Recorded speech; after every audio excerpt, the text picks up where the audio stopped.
I couldn't let this week go without talking about something that happened on Tuesday evening involving Marjorie Taylor Greene. And this happened, of course, at Donald Trump's victory, his little party he was having for winning New Hampshire. And it appears, based on this video, that maybe Marjorie hit the bar a little early celebrating because she decided to kind of wedge her way onto an interview where she began slurring and, of course, threatening people in the Republican Party with jail time. So here is Marjorie Taylor Greene. Again, she seems a little inebriated here, but judge for yourself. Here's what happened. This primary is over with. Can you imagine being a donor and lighting your money on fire like that?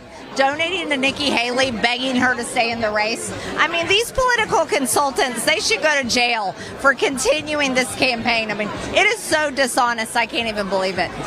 Yeah, hang on. That's so we got the people and they ought to be in jail. I mean, they're just lighting money on fire, she tells us. Now we'll get to the things she said in just a moment, but let's talk about how she said it. You notice she said a lot of words that have S's in them, and those S's, which is kind of typical when people have maybe had a few too many, they linger a little too long, right? Like, slow down, guys. And you can hear that in her voice there. I mean, she actually comes across, what this reminded me of is when you see, reporters from sporting events and you've got people that have maybe been tailgating a little too long and they run up to the camera and they're like, whoa, we're number one. I mean, doesn't that kind of give the same vibes there from Marjorie Taylor Greene? So again, I don't know if she was drinking or not, but it certainly comes across like she had had a few too many. Now, let's get to her actual claims, because it's not just about her slurring her words and, coming across even more unhinged than usual.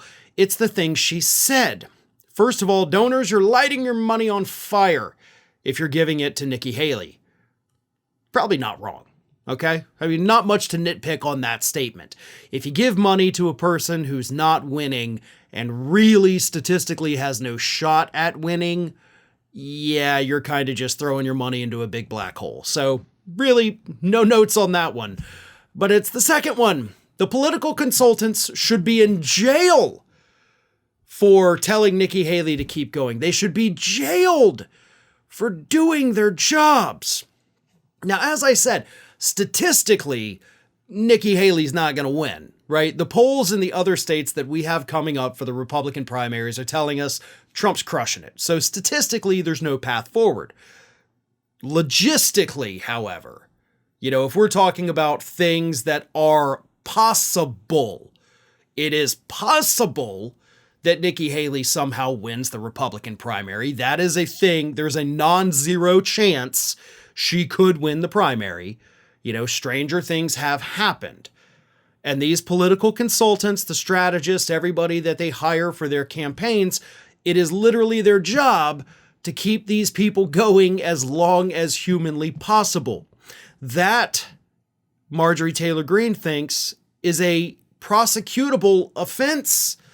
Running against Donald Trump should put you in jail, she thinks. Like, that is how loony this individual really is. If you're telling a candidate to run against Donald Trump, Marjorie Taylor Greene wants you in jail.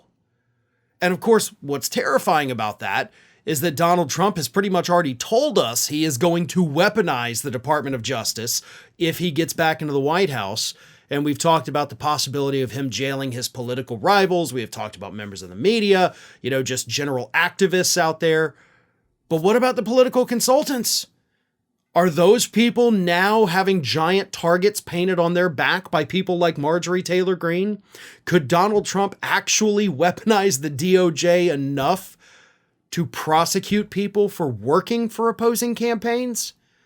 Again, I'm going to go with there's a non-zero chance that happens. Anything with Donald Trump is still in the realm of possibility. And Marjorie Taylor Greene, drunk or not, may have just given up the game with her idiotic statements. Hi everyone, this here is little Athena, and Athena would like to know why you haven't subscribed to Fair and Balanced yet, so please, don't let Athena down. Subscribe today.